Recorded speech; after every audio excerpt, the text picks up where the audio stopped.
You know, in a world that is just buzzing with constant distraction, have you ever wished for a simple manual to clear your mind? Well, it turns out one has actually been around for nearly 2,000 years. Today, we are going to dive into the Sutra on Universal Dharma, an ancient and incredibly practical guide to achieving some real mental clarity. So, this right here, this is the real deal. It's the source text, translated from Sanskrit into Chinese way back around the 2nd century. And this isn't just some lofty philosophy, okay? It's a practical blueprint laid out by one of the Buddha's own top disciples. And it has one single powerful goal: to give us a direct path to ending our own inner turmoil. And that really gets to the heart of it, doesn't it? I mean, this question is just as real for us today as it was for them back then. When you're facing this endless stream of notifications and deadlines and just all that inner noise, how do you actually train your awareness to find a state of true, unshakable clarity? Well, this ancient text has a surprisingly modern answer. So here's the path we're going to walk together, step by step. First, we'll meet the sage behind this wisdom. Then, we'll cover the art of open listening, how to actually prepare our minds to learn. After that, we'll jump into the core exercises for the mind, confront the sources of our own suffering, and finally, really understand the ultimate goal here: unshakable peace. All right, so every journey needs a guide, and ours is pretty incredible. The teachings in this sutra weren't actually delivered by the Buddha himself, but by his wisest disciple, a man named Śāriputra. You can kind of think of him as the master instructor, the one who's here to break down the practice for all of us. So what he gave them was a system, a direct, no-nonsense path designed for people who were serious about transforming their minds. It's basically a set of instructions passed down from a true master practitioner on how to achieve inner freedom. Okay, so before we can even think about training the mind, we have to prepare it first. Śāriputra knew you just can't pour water into a closed fist, right? So this first stage is all about learning the art of open, receptive listening. Without that, no real learning can ever happen. It's the foundation.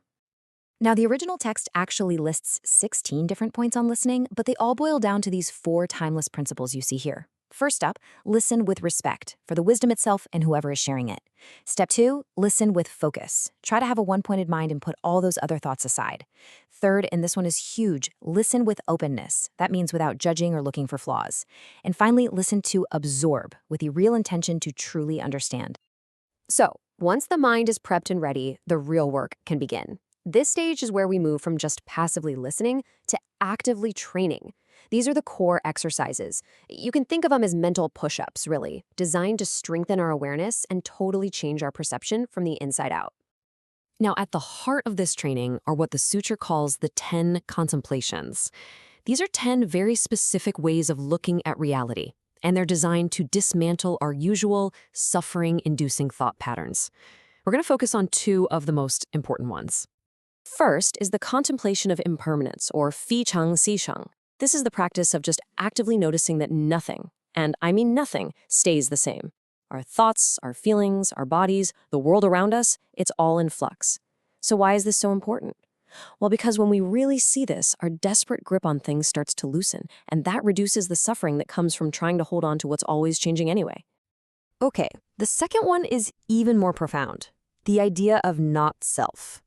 This practice means looking really closely at what you call me and realizing it's not some solid, permanent thing. It's a dynamic process of thoughts, feelings, and sensations. But what does that really mean for our day-to-day lives? It means that all that ego-driven anxiety and defensiveness that causes so much of our suffering, well, it can start to just dissolve. I love this slide because it just perfectly lays out the internal choices we face on this path. On one side, you've got the stuff that trips us up, the hindrances, like doubt or distraction. But the sutra doesn't just leave us there. It gives us specific antidotes. So, as you can see, we counter that doubt with the clarity that comes from solitude. We fight off drowsiness with moderation, and we deal with distraction with steady, patient diligence. It's a super practical roadmap for navigating your own mind. All this training naturally leads us to the next stage: healing. The sutra identifies these specific mental troubles, but it calls them sores or wounds. These are the deep-seated patterns that can kind of infect our minds and cause us recurring pain. And here they are, the 8 sores, or ba chuang. You'll probably recognize a lot of them: desire and craving, anger, arrogance, ignorance, and doubt, and some others too. But the practice isn't about pretending these things don't exist in us. It's about learning to see them clearly so we can actually start to heal them. Now, what's really transformative here is the framing. The sutra doesn't talk about these things as moral failings or sins that we should be judged for. No. Instead, they're seen as treatable conditions, like wounds that just need some gentle care. This compassionate approach makes personal growth feel possible, not shameful. And through mindful attention, these wounds can absolutely be healed. So where does all of this actually lead? What's the ultimate destination of this whole journey? Well, it's a state of being that the sutra describes as unshakable, a deep and lasting peace that is the end result of all this training. This state is called the unconditioned. Think about that. It's a kind of freedom that isn't dependent on anything outside of you. Not on having a good day, not on getting praised at work, not on success. It's like having a deep well of peace inside that remains totally untouched by life's inevitable ups and downs. In the end, Śāriputra just boils the entire teaching down to this one powerful, direct statement. Everything we've covered, the listening, the contemplating, the healing, it all serves one purpose. This is the essential path to end suffering. That's it. So as we wrap this up, all this ancient wisdom lands right here in this moment with you.